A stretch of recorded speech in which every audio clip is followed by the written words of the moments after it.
यद्यपि उत्तराखंड अपनी सांस्कृतिक विरासत से जुड़े पहलुओं के लिए संपूर्ण भारतवर्ष में प्रसिद्ध है, लेकिन जनपद उत्तरकाशी अपनी अनूठी सांस्कृतिक पहचान के कारण उत्तराखंड में वर्तमान में भी अपनी पृथक पहचान बनाए हुए है।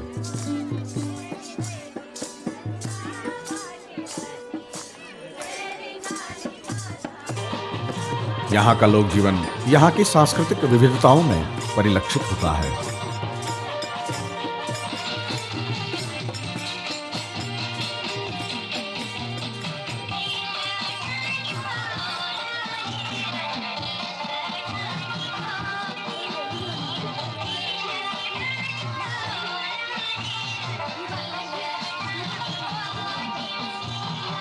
संपूर्ण उत्तराखंड के जनपदों में सांस्कृतिक भिन्नताएं हैं। जीवन की मौलिक सांस्कृतिक व सामाजिक पहचान यहाँ के लोकाचार बुनियादी रूप से समाहित हैं। यहाँ के मेले, उत्सव, पर्यटन, धार्मिक अनुष्ठान यहाँ के लोगों के जीवन शैली के पर्याय हैं। इन सभी सांस्कृतिक घटनाओं के बगैर यहाँ के लोगों के जीवन की पूर्णता की कल्पना नहीं की जा सकती। संस्कृति यहाँ के संस्कारों की मूल जननी है। यही कारण है कि यहाँ का आम जनमानस इन्हीं सांस्कृतिक संस्कारों में पला बसा हुआ है। पूरी दुनिया में घुमंतु और पशुचारक जातियाँ कई संस्कृतियों को अपने भीतर संजोए रखती हैं। हिमालय की उपत्यकाओं में वास करने वाली भूटिया जनजाति भी इससे पृथक नहीं है। उत्तराखंड के प्रमुख जनपदों उत्तरकाशी, चमोली, पिथौरागढ़ एवं अल्मोड़ा क्षेत्रों में निवास करने वाली यह जनजाति अपनी आर्थिक गतिविधि के कारण तिब्बत, नेपाल से लेकर हिमालय की तराई और गढ़वाल कुमाऊं से प्राचीन काल से ही व्यापारिक जाति के रूप में ख्यात रही है। जाड़ उत्तरकाशी की भागीरथी घाटी के पूर्व 1962 तक जादुंग, नेलंग तथा वर्तमान में गंगोत्री मार्ग पर हर्सिल के निकट बगोरी गांव में निवास करते हैं तथा शीतकाल में यह समुदाय व्यापक रूप से डुंडा तथा आंशिक रूप से ऋषिकेश के निकट चोरपानी और भोपाल पानी में निवास करते हैं। भागीरथी की सहायक नदी जाड़ गंगा की घाटी में रहने के कारण इस क्षेत्र के भूटिया जन समुदाय जाड़ भूटिया नाम से भी जाने जाते हैं। वर्तमान बदलती आर्थिक सामाजिक परिस्थितियों में यह प्रवास की गतिविधि भी प्रभावित हुई है। लंबे समय से तिब्बत के साथ व्यापारिक संबंध होने के फलस्वरूप जाड़ भूटिया जनजाति के रहन सहन एवं रीति रिवाजों में भारतीय तथा तिब्बती जीवन पद्धति एवं लोक विश्वासों का अद्भुत मिश्रण दृष्टिगोचर होता है। लोसर त्योहार के माध्यम से हमें भारतीय एवं तिब्बत की मिलीजुली संस्कृति सटीक रूप से दिखाई देती है। डुंडा गांव में लगभग 150 परिवार जाड़ों के, लगभग 35 परिवार किन्नौरी और 30 परिवार खम्पाओं के निवास करते हैं। लोसर का त्योहार डुंडा में रहने वाली तीनों मुख्य जातियों जाड़, किन्नौरी तथा खम्पा द्वारा अपने अपने ढंग से हर्षोल्लास के साथ मनाया जाता है। लोसर उत्सव का आयोजन स्थल गंगोत्री राजमार्ग पर डुंडा नामक स्थान है, जो उत्तरकाशी नगर से लगभग 15 किलोमीटर पूर्व भागीरथी नदी के दाएं पक्ष में अवस्थित है। हरिद्वार तथा देहरादून से ऋषिकेश, नरेंद्र नगर, टिहरी होते हुए डुंडा पहुंचा जा सकता है। किन्नौरी हिमाचल प्रदेश से ऊन के व्यापार हेतु इस क्षेत्र में आए थे। जाड़ भूटिया भी हिमाचल प्रदेश के बुशहर प्रदेश से आए माने जाते हैं। एटकिंसन की पुस्तक में यह उल्लेख स्पष्टतः पाया गया है कि जाड़ तिब्बती मूल के थे। कालांतर में इस समुदाय का गढ़वाली तथा गुसाई समुदाय में सम्मिश्रण हो गया।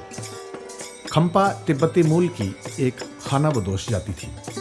कुछ शताब्दी पूर्व अपनी आजीविका उपार्जन हेतु वे कुमाऊं गढ़वाल के पर्वतीय अंचलों से जड़ी बूटी तथा अन्य वस्तुएं बेचते हुए ऋतु परिवर्तन के साथ भ्रमण करती थी। भारत चीन के मध्य राजनीतिक तनाव उत्पन्न होने के कारण ये लोग स्थायी रूप से भारत में रहने लगे। इनके एक वर्ग को भारत की नागरिकता भी प्रदान की गई, परंतु कुछ खम्पा अभी भी भारत की नागरिकता प्राप्त करने के लिए प्रयासरत हैं। इन्हें डुल्पा के नाम से भी जाना जाता था। डुल का अर्थ है घूमना तथा पा का अर्थ है निवास करना। मूलतः लोसर तिब्बत का एक प्रमुख त्योहार है। तिब्बत में बौद्ध धर्म के स्थापित होने के पूर्व ही लोसर किसी न किसी रूप में प्रचलन में था। इस समय यहाँ बौद्ध धर्म का बोलबाला था। बौद्ध धर्म परंपरा में तिब्बती जनमानस प्रत्येक शरद ऋतु में एक धार्मिक आयोजन किया करते थे, जिसमें विभिन्न मृत आत्माओं के साथ ही अन्य देवी देवताओं के प्रसन्न करने हेतु विशेष पूजा अर्चना करते थे। लगभग सन 641 में तिब्बत में बौद्ध धर्म स्थापित होने पर इसे एक वार्षिक बौद्ध त्योहार के रूप में परिवर्तित किया गया। इसी समय विभिन्न क्षेत्रों में प्रथम बार नवीन तकनीकों का प्रयोग प्रारंभ हुआ। जिसमें चंद्रमा के आकार के घटने बढ़ने के आधार पर समय का निर्धारण, कृषि एवं सिंचाई का प्रयोग, लौह अयस्क को परिमार्जित करने की कला, पुलों के निर्माण के साथ ही ज्योतिष विज्ञान का भी विकास आदि प्रमुख रूप से था। इस प्रकार विभिन्न क्षेत्रों में नवीन तकनीकी का प्रथम बार प्रयोग करने के उपलक्ष्य में परंपरागत धार्मिक त्योहार को भी एक नया नाम लोसर अर्थात नया वर्ष दिया गया। तिब्बती भाषा में लो का अर्थ वर्ष तथा सर का अर्थ नया होता है। लोसर त्योहार मुख्यतः तिब्बती त्योहार है। इसके अतिरिक्त यह भूटान, नेपाल एवं भारतवर्ष के हिमाचल, लद्दाख एवं सिक्किम में भी बौद्धिस्ट लोगों द्वारा मनाया जाता है। लोसर का त्योहार प्रतिवर्ष फरवरी के माह में मनाया जाता है। इस प्रकार यह त्योहार नववर्ष के आगमन पर स्वागत के रूप में मनाया जाता है। 3 दिनों तक चलने वाले इस त्योहार के अवसर पर दिवाली, नववर्ष और होली तीनों को सम्मिलित रूप से देखा जा सकता है। माना जाता है कि घुमंतु व्यापारिक जाति होने के कारण वर्ष भर इस जाति के लोगों को त्योहार मनाने का अवसर प्राप्त नहीं होता था। अतः ये नए वर्ष के अवसर पर ही होली, दिवाली और नववर्ष एक साथ ही मना लेते थे, जिसका स्वरूप वर्तमान में भी देखा जा सकता है। प्रथम दिवस की पूर्व संध्या पर भुने जौ या गेहूं के आटे की गोलियां बनाई जाती हैं। गोली के भीतर पुराने वस्त्र का छोटा सा टुकड़ा रख दिया जाता है। परिवार में जितने भी सदस्य होंगे उतने ही आटे के गोले बनाए जाते हैं। आटे के गोलों को सर, हाथ, पैर में स्पर्श करवाया जाता है, इस आस्था के साथ कि बीते वर्ष की समाप्ति के साथ ही हमारे शरीर के दुख, दर्द, रोग, बुरे विचार सब दूर हो जाए। खंपा समुदाय आटे के गोले के अंदर मिर्च, नमक, ऊन, कपास, चावल, कोयला आदि वस्तुएं छुपाकर रखते हैं। मनोरंजन के लिए उपस्थित व्यक्तियों से बारी बारी से इन गोलों को खोलने को कहा जाता है। मिर्च वाले गोले से व्यक्ति का वाचाल होना, चावल, नमक, कपास आदि सफेद वस्तु का होना शुभ संकेत तथा कोयला या काली वस्तु का होना बुरे दिल का द्योतक माना जाता है। उसके पश्चात घर का मुखिया परिवार के सभी सदस्यों के नाम से चीड़ की छड़ी का लकड़ी नुमा मशाल बनाता है, जिसे दल्ली कहते हैं। घर में जितने भी सदस्य होते हैं उतने ही उनके नाम से दल्ली बनाई जाती है। सायंकाल में 7 से 8 बजे के मध्य ढोल दमाओं के स्वरों के साथ ही गांव का प्रत्येक पुरुष जलती हुई दल्ली, जिसे होतो कहा जाता है, के साथ एक पुराने बर्तन में आटे की गोलियों को रखकर चलता है। जिस घर के सामने से मशाल लेकर पुरुष आगे बढ़ते हैं उस घर के सदस्य भी उसमें सम्मिलित हो जाते हैं और यह एक बड़े मशाल जुलूस की शक्ल अख्तियार कर लेता है। तत्पश्चात गांव के बाहर निर्धारित स्थल पर सभी दलियों को ढेर के रूप में एक एक कर अनिष्टकारी शक्तियों के विनाश के प्रतीक के रूप में अग्नि को समर्पित कर देते हैं। साथ ही आटे की गोलियों को भी अग्नि को समर्पित कर देते हैं, इस विश्वास के साथ कि उनके सभी दुख, दर्द, दरिद्रता जलकर भस्म हो जाएंगे। इस अवसर पर अग्नि के चारों ओर उपस्थित जन समूह नृत्य करने लगते हैं और अंत में इस स्थल से लोग तिरंग तिरंग करते हुए पत्थर उठाकर घर ले जाते हैं, जिन्हें अपने प्रिय मित्रों और सगे संबंधियों को शेर दो डुल दो अर्थात सोना चांदी के प्रतीक के रूप में मानते हुए बांटा जाता है।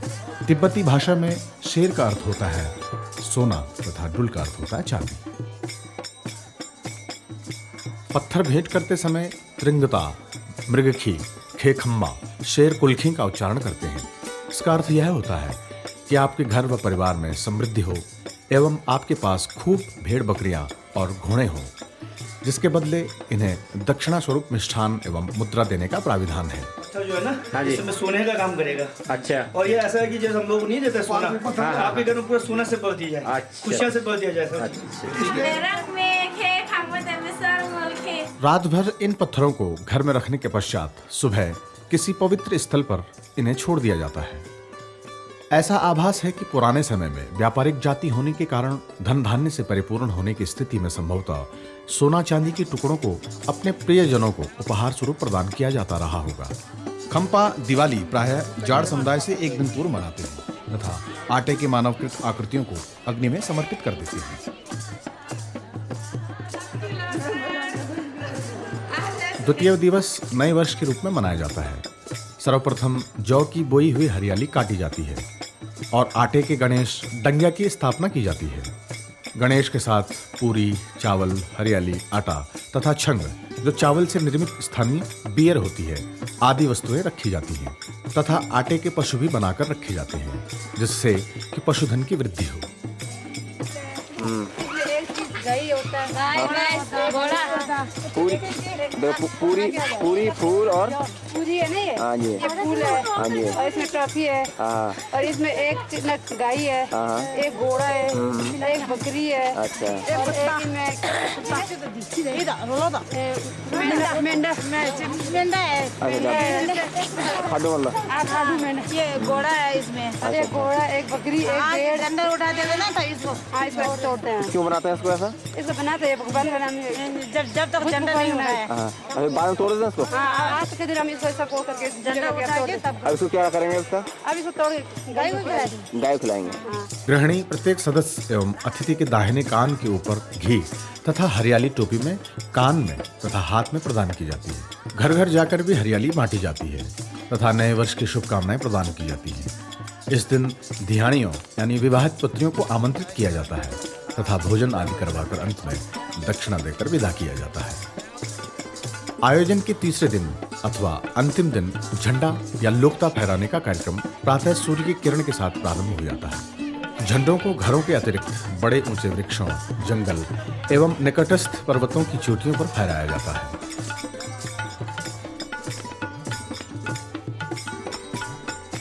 झंडे अधिकांशतः सफेद या फिर 5 रंगों नीला, लाल, हरा, पीला या संयुक्त रूप से होता है। झंडे का रंग पंच तत्वों आकाश, वायु, पृथ्वी, जल एवं अग्नि के द्योतक के रूप में मानने की मान्यता है। कुछ लोग इसे राशि का द्योतक भी मानते हैं। झंडे को प्रतिवर्ष लोसर के अवसर पर बदल दिया जाता है। विशेष कारण या कोई कष्ट आदि के निवारण के लिए अथवा किसी विशिष्ट कामना के दृष्टिगत वर्ष के मध्य में भी नया ध्वज लगाया जा सकता है। ध्वज को क्षैतिज अर्थात हॉरिजेंटल एवं लंबवत अर्थात वर्टिकल दोनों प्रकार से फहराया जाता है। कतिपय जाड़ परिवारों ने घर के ऊपर लाल ध्वज लगाना प्रारंभ कर दिया है।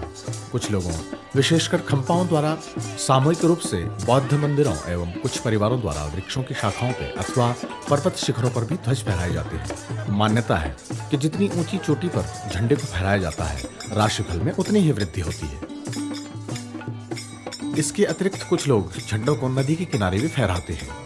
इसके पीछे उनका तर्क यह है कि ग्रीष्मकाल में जिस प्रकार नदी के पानी में वृद्धि होती है, उसी प्रकार हमारे राशिफल में भी वृद्धि होगी। महीने में कर सकते हैं, हर महीने में कर सकता है। ये तो हम साल भर में करते हैं ना।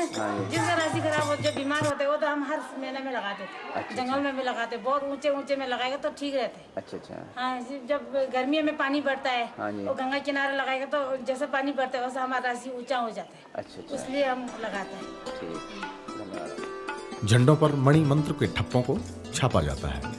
ध्वज की पूजा होती है तथा पहले बनाए टंग्या अथवा गणेश पशु आदि के प्रतीकों को तोड़कर गाय को खिला देते हैं। ऐसा माना जाता है कि प्रत्येक परिवार हर समय मंत्रों का उच्चारण नहीं कर सकता, अतः जितनी बार झंडा हवा से लहरेगा उतनी ही बार मंत्र को पढ़ा हुआ माना जाता है। इसके पश्चात पूरे गांव में एक विशिष्ट किस्म के आटे की होली का आयोजन होता है। टोलियां बनाकर लोग पूरे गांव में घूमते हैं। होली के रंगों के स्थान पर आटे का प्रयोग किया जाता है, क्योंकि तिब्बत में सफेद रंग को शुभ एवं कल्याणकारी माना जाता है। होली का रंग आटा लगाते समय जनसमूह एक दूसरे को कीबू शौक का उच्चारण करते हैं, जिसका अर्थ होता है यह वर्ष तुम्हारे लिए शुभ हो तथा खुशी प्रदान करते।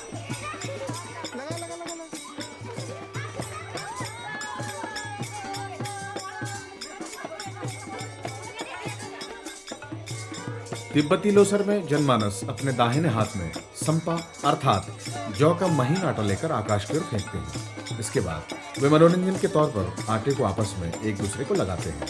संभव है कि लोसर त्योहार में मनाई जाने वाली होली इसी प्रक्रिया का एक रूप हो।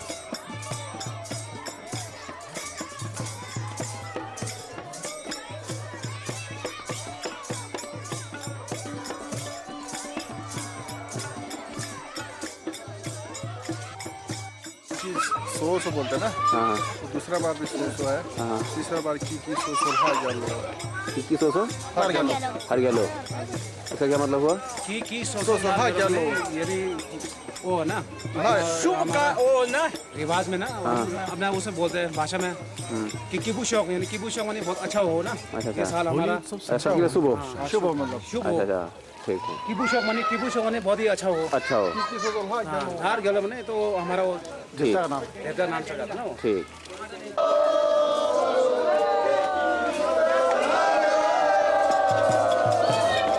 होल्यार जिस घर में भी जाते हैं वहां पूरी पकवान और छंग के साथ उनका स्वागत किया जाता है।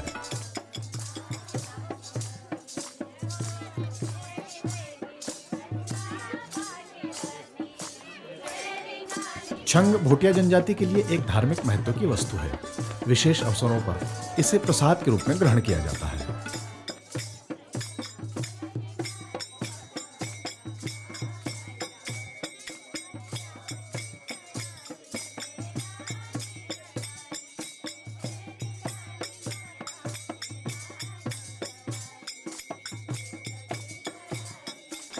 इसे क्या कहते हैं?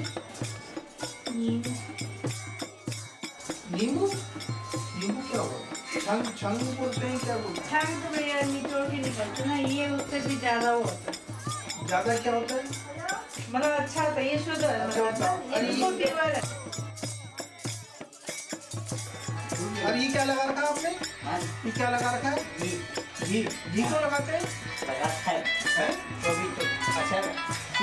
अच्छा होता है। जाड़ भूटिया जनजाति ने जहां तिब्बतीय बौद्ध धर्मावलंबियों के दीर्घकालीन सांस्कृतिक संबंध के कारण बौद्ध धर्म से संबंधित विश्वासों को ग्रहण किया, वहीं अपने मूल धर्म व विभिन्न देवी देवताओं की मान्यताओं को भी स्वीकार किया। जाड़ रिंगाली देवी की पूजा करते हैं। इस बारे में इनकी मान्यता यह है कि जोशीमठ इलाके में सुराई थोटा के निकट सुखी गांव के रिंगाल के जंगलों से उनके पूर्वजों द्वारा लाई गई थी, जिसे गांव में स्थापित किया गया है। रिंगाली देवी की मूर्ति चांदी की बनी हुई है। उन्हीं के वहाँ से आए हैं। सुखी गांव से? हाँ क्या सुखी गांव के जंगल से? हाँ, जंगल में है ना भगवती का ये मूल स्थान, तो अच्छा, ऊपर डांडे में। डांडे में वहीं से आए? वहीं से आए। अच्छा, कब आई होंगी देवी यहाँ? अब इसको तो काफी साल, बहुत साल हुए। कौन लेके आया होगा? अब तो करीबन ये समझ लो 4-5 पुस्त हो गया पीढ़ी। अच्छा अच्छा बहुत पुराना है। अच्छा। मेला है, इसी वजह से मेला मान एक दिन डोली एक ही निकलती है? एक ही दिन डोली और दिन नहीं निकलती बाहर? हाँ, तो निकलना तो क्यों नहीं निकलते हैं, नवरात्रा में निकलेगा। अच्छा अच्छा। और ऊपर भी होती है, इसकी थोड़ी ऊपर है मंदिर बगोरी में। बगोरी में होती है? हाँ, वहाँ तो 2-3 दिन का होती है मेला। अच्छा अच्छा। वो कब होगा? वो बादों में होगा, 21, 20, 21, कते 22। हाँ, झंडारोहण एवं होली के त्योहार के पश्चात कुछ देर विश्राम कर एवं खान पान के पश्चात दोपहर 1 से 2 बजे के मध्य रिंगाली देवी की डोली मंदिर से विधिवत पूजा अर्चना के साथ ढोल दमाओ एवं भंकोर के आह्लादकारी स्वरों के बीच निकाली जाती है।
होली उत्सव संपन्न होने के पश्चात कार्यों से निवृत्त होकर सभी जाड़ परिवार मंदिर में अपनी पारंपरिक वेशभूषा में उपस्थित होते हैं।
बंगाली देवी की पूजा के साथ साथ सोमेश्वर देवता की पूजा करते हैं।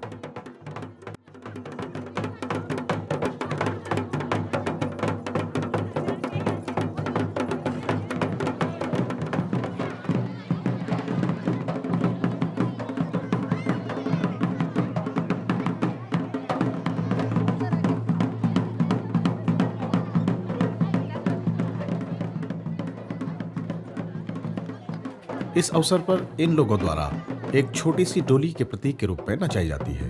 साथ ही कई स्त्री, पुरुषों तथा बच्चों पर भी देवी का अवतरण होता है। इसी समय सोमेश्वर देवता का अवतरण भी माना जाता है, जो किसी निश्चित व्यक्ति पर अवतरित होता है।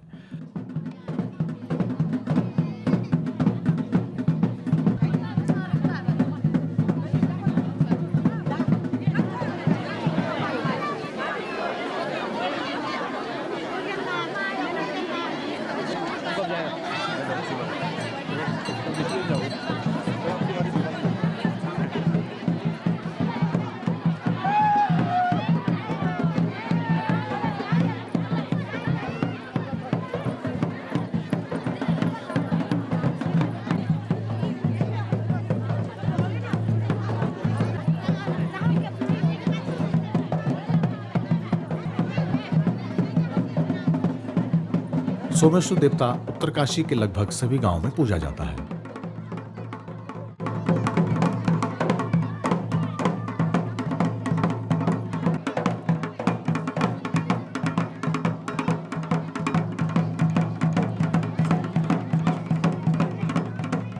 इस स्थान पर देवता का पशुआ फरसे को अपने सीने एवं जिह्वा को छूता है तथा पंक्ति में खड़े कुछ लोगों के हाथों में रखे फरसे की धार पर नंगे पांव चलता है।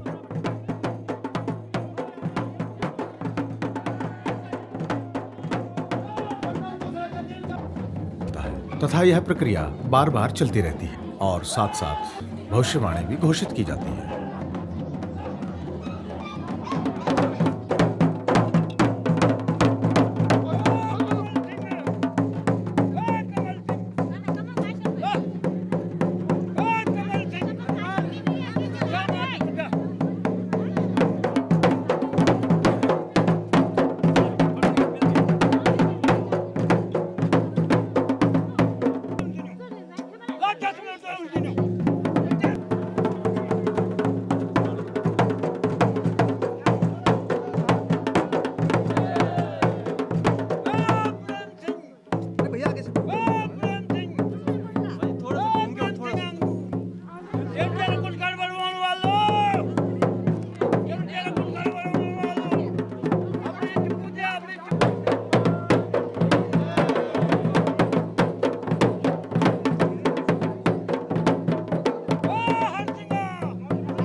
अंत में सामूहिक भोजन प्रसाद के रूप में किया जाता है तथा इस प्रकार मेले का विधिवत समापन होता है।